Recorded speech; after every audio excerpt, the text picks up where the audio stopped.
So now let's talk about Chapter 10, Classes and Objects. So we've had other lectures that just talked about what classes are, what objects are. So now we're going to be talking about the actual syntax of how you create classes and objects. So just real quick, what are classes again? Well, they're just user-defined types. Remember, classes are the blueprints and the objects are the houses. So we can create things like an employee class, and we can instantiate as many employee objects as we'd like. So classes and objects use this idea of encapsulation, where you're encapsulating attributes and methods together. Where they can also use data hiding, where they can hide certain implementation from other objects. So this is where we're creating private attributes and private methods within the class. So let's go ahead and take a look here at a basic class example from the book, figure 10.1. And so here we can see we're creating a time class. Now this is about as real world as it gets. I've almost always had to find in all my projects that I'm going to have to create some sort of class or user control that deals with dates and times, because they're just a pain to have to be able to validate and format and user entry and all these different things. So it's generally good that you're going to have some sort of user or visual control or some sort of class that deals with dates and times. So let's take a look at this one. We can see that we have 3 private variables, and so the private keyword tells us that we can't be seen out or used outside of this class. And then the only way we can be able to see them outside is if we have a public property, which we'll take a look at in a second. So this is an example of data hiding. We're hiding it from the outside world. Or maybe this attribute will only be used internal to this class, so no one else even needs to know about it. So we have 3 private variables, int hour, int minute, int second. And now we have the constructor, or sorry, we just have a method for our class. So it's called setTime. And this setTime method returns no values, and it just passes in the hour, minutes, and seconds, validates them, and then sets the class level attributes that we have here. We also have another method called toUniversalString, which you'll notice just formats the hour, minutes, and seconds. Then we also have a toString method. Now we're going to be talking more about inheritance in another lecture. However, just real quickly, remember everything inherits from the base class object. So this is exactly the same as if we said this and said object right here. It's exactly the same. So because we get everything for free from this base class object, one of the methods is toString. Well, the method that we inherit is object.toString, and it's been written to just print out toString dealing with the object itself. Now, we can make it more specific, so what it means when we say time1.toString, we're saying, okay, we're going to override this base class method called toString, and we're going to make it more specific to our time1 class. So that's what the override does here. Now if we come over here into our program, we can start using our time1 class. So here we can see that we've instantiated the time1 object. Now it talks about using the time1 constructor here. I can right click, go to definition, but you'll notice it just takes me to the class itself. There is no default constructor. So it's just created a default constructor for us behind the scenes that instantiates this class, but they have no overloaded or non-default constructors. So then you can notice that we've just instantiated the class, and then we've called our different methods or set the time within our program here. So everything's should be pretty straightforward at that case. So take a look at another example now. So here you'll notice we've got a simple time test where we have an hour, minute, and second. So now we've created a constructor. So this constructor is where when we actually instantiate the class, we're going to pass in some values. So what they've done now is you'll notice that they've actually named these parameters exactly the same as our class level attributes. So what we've learned before in methods that this is where they're actually going to hide the implementation. So when I refer to hour in here, I'm referring to these parameters. However, if I want to refer to the class level variables, I can use the this keyword. So this is just a way to get a reference to the current object that I'm working with. So if I say this dot, you can see it gives me all the methods within this object and all the attributes. And since they're named the same thing in this case, we have to use this keyword.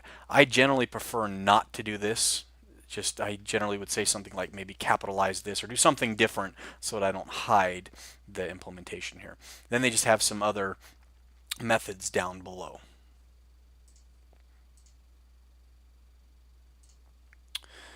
So now let's take a look here at another example of time2 class. Now with the time2 class, you'll notice what they've done here is we have this constructor. However, we're actually using default parameters in our constructor now. So you'll notice that I've got hours, minutes, and seconds. However, I've set them all to 0 here.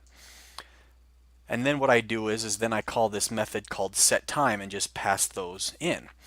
And so if I don't pass in minutes and seconds, these will just both be passed in as 0. So let's take a look at what that looks like. So all of these are all calling the exact same constructor. But I get to choose which ones I pass in, because as we can see here in the telesense, those parameters are all optional. So I can pass in none or I can pass in all 3 because I've actually assigned them a value here. Now I've also got another constructor, which means I've overloaded the constructor. And so what I've done here, let's make this a little bit more readable, is it says, okay, for this overloaded constructor, I'm going to actually allow you to pass in a whole time2 object. So you can pass in a time2, you can declare a time2 object, fill it up, and then be able to pass in that entire object through the constructor here. And it kind of has this, it's a little bit of confusing syntax, but what it's doing is it's saying, okay, I've passed in this time2 object called time. And I know now that I've got this data, I just want to actually call this constructor here. So to be able to do that, I just say this, and then you can see I say time, which is this variable here, to hour, minute, and second. So all this does is call this constructor right here by using the this keyword. So that's all they've done here in order to get the overload on the constructor. So now the next thing we want to talk about is properties. So we've got these private level variables called hour, minute, and seconds, and notice they're all lowercase. And if we scroll down here, we want the user to be able to set these, not just through the constructor, but through a property. And so here we have an hour property. So properties look and act just like methods. However, you'll notice that there's no parentheses on the end. And this is capitalized, where up here, these are lowercase. So we come down here, and properties have what are called gets and sets. So the get is how we return our private attribute, and our set is how we set it. Now the reason we want these properties is what we can do is we can actually validate data that the user is passing in. So when you're setting a value, it gets passed in through this value keyword, and since this is an hour, we know it needs to be between 0 and 23, so we can validate it. Otherwise, we can throw an exception. We can tell our end user, hey, you're trying to set this to something that's invalid. We're going to go over exception handling in another lecture, so just understand we're throwing an exception here. So what that looks like over here, you'll notice that as I've declared these objects, so I can now say, for instance, t1 dot, and you can see I can now access that hour property. So if I want to set the hour property, I can do something like that. If I want to get the hour property, so int I equals t1 dot hour. So what this is going to do is this is going to call the set property, and this is going to call the get property. So we can see here we're going to get the value of hour, which is what's going to be done right here, where I'm returning the value of hour. And here, where I'm setting it and validating it, it's going to be done through this here. So that's how gets and sets work with classes. And that's why you wouldn't want to use public attributes, is because now, since we've used properties, we're able to validate this data. Or for instance, we can have read-only properties by just getting rid of the set here, or making this set private, so only internally to this class. So we could actually have used the private keyword here if we want to, and then only within this class itself can you actually set this property. Then outside of the class you can only use the get. And then down here you'll notice we also have properties for the minutes and seconds. So as we're adding these objects and we're instantiating all of these, in a language like C++ or C, you would actually have to clean up this memory. So you're allocating the memory, you would have to deallocate the memory. Now in C#, we don't have to do this. We have what's called the garbage collector, which is going to take care of our memory management for us. And that's what you hear the difference between managed versus unmanaged code. So C# is a managed language.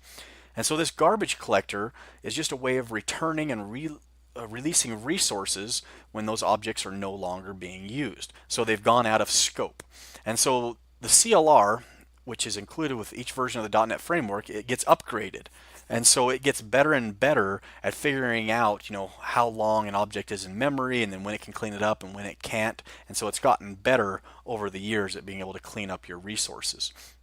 So in other languages like C and C++, you could have resource leaks or memory leaks when you forgot to actually create a call the destructor on your method to clean up that memory. Now in C#, while you can't actually have a memory leak, you can still run out of memory. You can declare too many objects or do various things or forget to clean up resources. Or maybe the way you declare, if you declared, for instance, everything at the application level, you instantiated objects over and over again, they would never be able to be cleaned up by the garbage collector because they would always be able to be used. So the garbage collector can only clean up objects that are now out of scope and can never be used again. Now in C#, we can create destructors. So you can precede the class name with a tilde, just like you would in other languages. Now the thing is about destructors is we don't know when they're going to be called. We can never determine when the garbage collector is going to run. So that's just something to keep in mind, that it's not predictable when you would actually clean up the resources or get ran. Go ahead and close this one down. So we can see here now in this class date, we can go through. We've got our date, we've got a private int month and it date. And what we've got here is what's called an auto-implemented property. And we're going to go over this in another lecture, but this is just a shorthand way of creating a private variable year behind the scenes. So this implements it automatically for you. Again, we're going to go over this in a later lecture.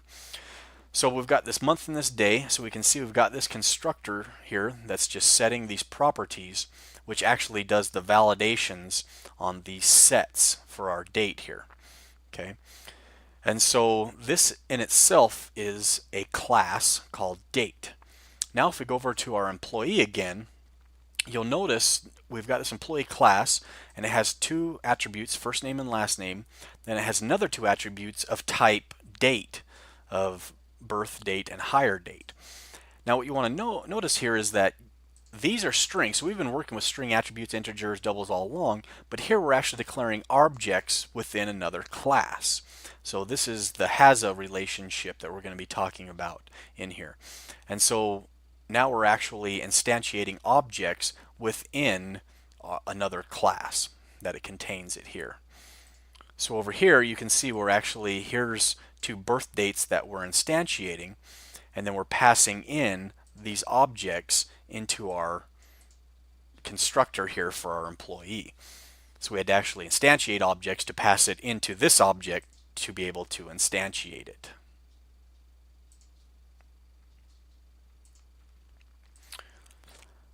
So here now, let's talk about static class variables. So here we have this employee class, and the first variable you notice is declared as static. It's a public static int count. And again, this is a auto-implemented property. So it just means behind the scenes it's going to create this actual variable for you automatically. But here we go. We got this public static integer called count. Now what this means is anytime you see a static variable being declared, it means that it does not belong to this class employee.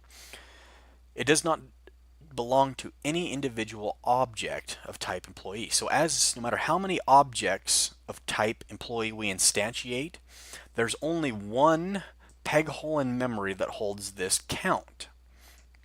So you'll notice what they're doing here is every time this employee gets instantiated, so here's a constructor here for employee class, we're just incrementing the count.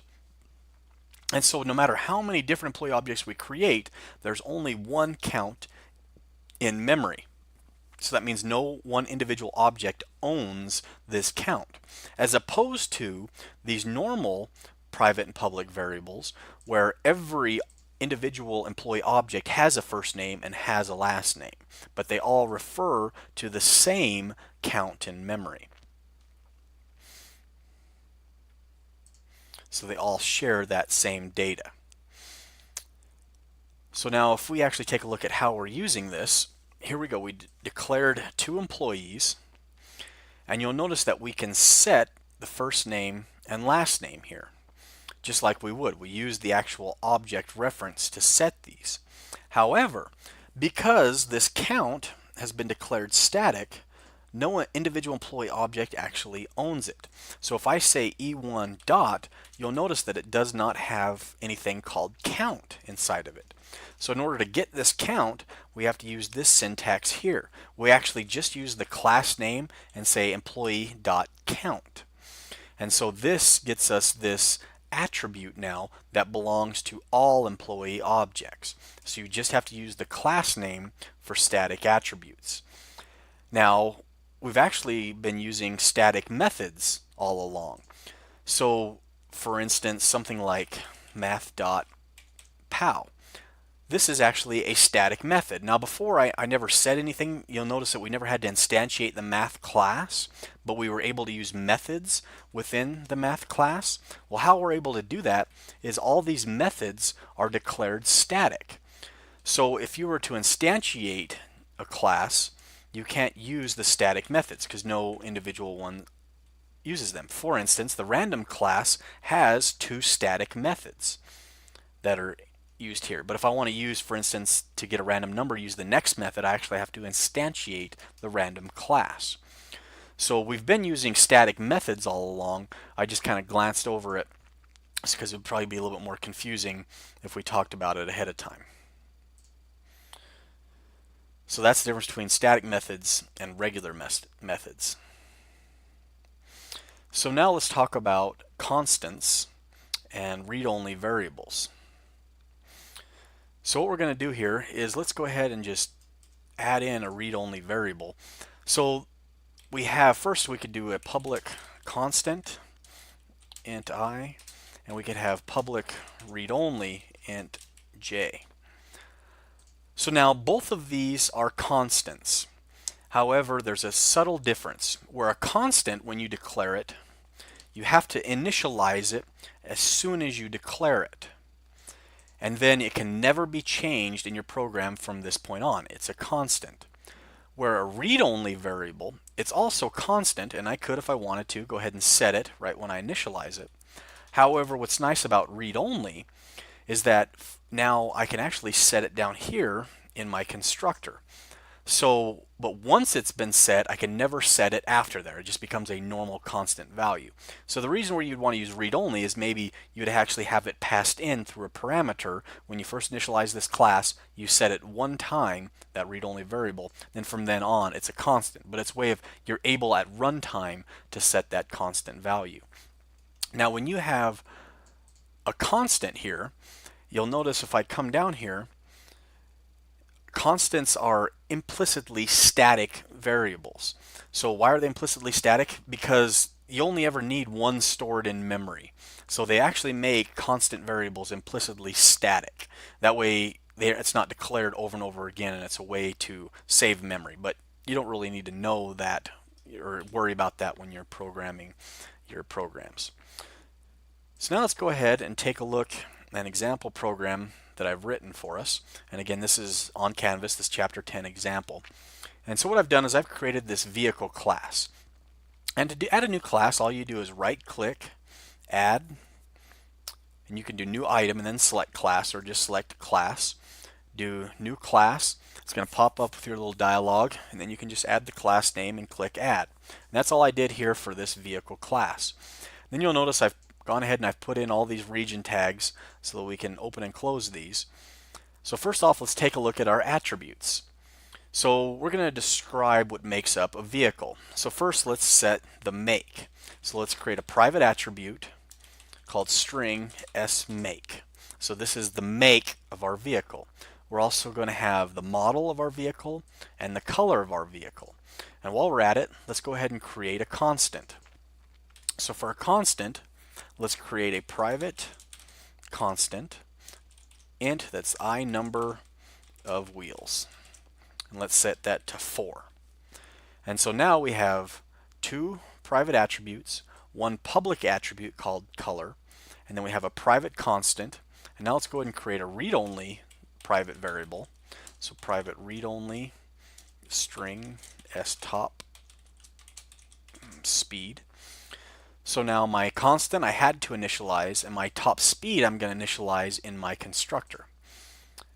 Now let's go ahead and create a static variable, and we'll use this static variable to keep track of how many vehicle objects we instantiate in code. So we'll call this I number of vehicles. So remember, static variables, there's only one peg hole in memory that keeps track of these integer values, and they're shared amongst all vehicles. So then we've got these constructors. So I wrote a default constructor here now that just automatically initializes all the variables, and now it increments this static variable here. And so you'll notice that inside this non-static constructor or non-static method, there's no reason I can't just directly access this static method. So this is important to understand. Inside non-static methods, I can access both regular variables and static variables. However, in static methods, I can only reference static variables. We'll take a look again at that down below. So now we have an overloaded constructor here now where I pass in just the top speed. However, because I named it the same as my attribute name, I had to use the this keyword to reference it, also incrementing the number of vehicles. Then I have another constructor where I just pass in all of the data. So now let's go ahead and write ourselves a property for the make that we created above. And so now we're going to create a public property because we want the user to be able to set it outside of our class. We're going to call it make. Now remember, it's a property, not a method, so we don't have any parentheses on the end. We're going to say get, and I can press tab. I'm sorry, I thought I could. Now for the get, all we're going to do is just return sMake, and then set. We're going to go ahead and set sMake equal to that value keyword that gets passed in. And then I've gone ahead and I've already created a public property for our model, and I've created a public property for our static variable. So you notice I've said public static I number of vehicles, and it just returns the number of vehicles. So now let's go ahead and write some methods that we can use. So first off, let's write a static method here. So we're going to say, so this is the equivalent of like math.absolute value is kind of what we're doing here. We're creating our own static method. So we're going to call this string start vehicle. Just make up a method name. And so now, because this is a static method, you'll notice that if I scroll up here, we've got all these attributes that are local to this particular vehicle, and they're owned by each individual object, like sMake. So let's scroll back down and let's try to work with sMake here. And notice if I say sMake, it can't access it. Since this is a regular variable, I can't access it within a static method. So when you think about this, because static variables are not owned, or static methods are not owned by individual object, it doesn't make sense to reference an attribute that's going to be owned by an individual object. So the only attributes or methods I can reference within a static method are static methods and static attributes. So let's return, the vehicle has started plus, and the number of vehicles is plus, and you'll notice that we can access I number of vehicles because it's static. So now we scroll down here. I've got created another static vehicle called stop vehicle. All it does is print out I number of vehicles again. And then I've got a private method here. Now this can only be seen within this class. So I'm just showing you how to instantiate a private variable, and we'll take a look at why you can't see it when you actually run it. And now we've got another just public method here. So we'll say public void, this is a public method.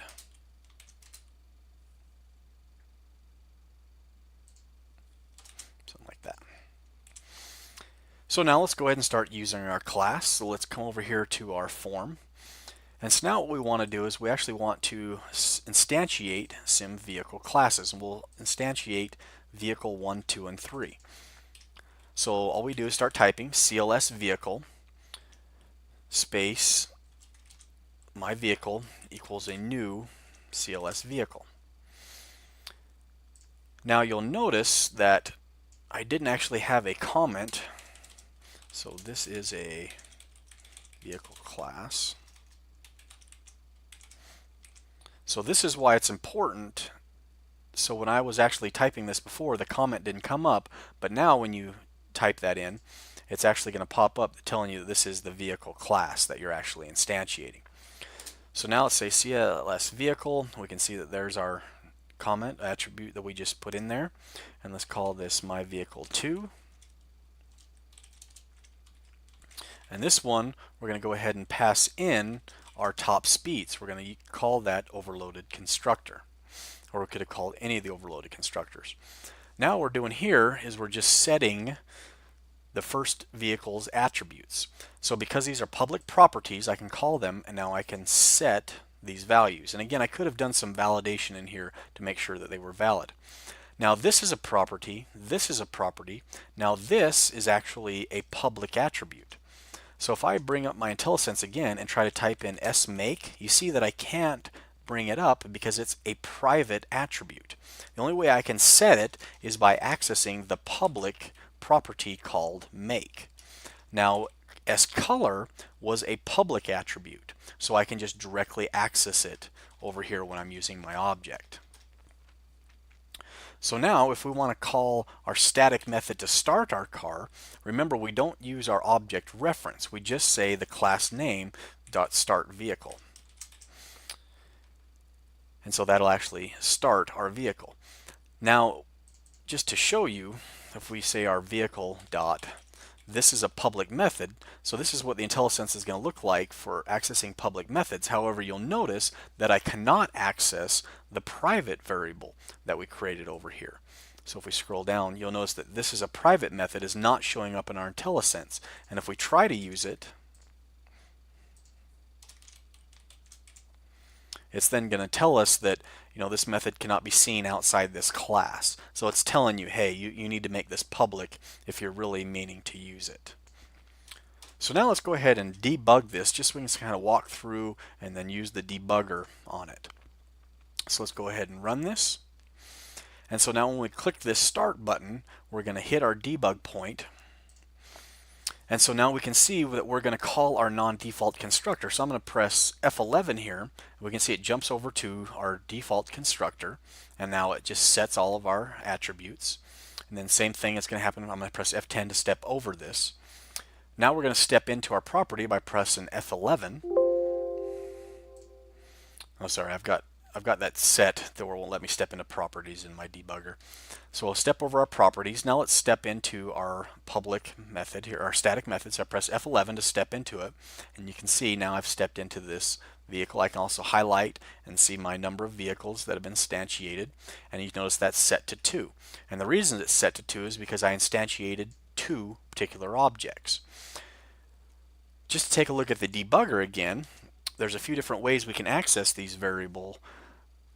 So we can first open it up here. I can just highlight it and then open this here. I can also pin it over here on the right so that it'll actually, I can see it all the time and all these values just right within. So even though I scroll up and down, it's sort of stuck right there, which is kind of nice at times. Or I can highlight it and drop this down and start just setting these variables. Now you'll notice in the debugger, I can see my public property here along with my private attributes as I'm debugging. And then if I want to see my static methods, I can actually click this down here below and actually see all these static methods and attributes here. So another thing I can do is I can also paste this down into my debug window and open this up and be able to manipulate these values.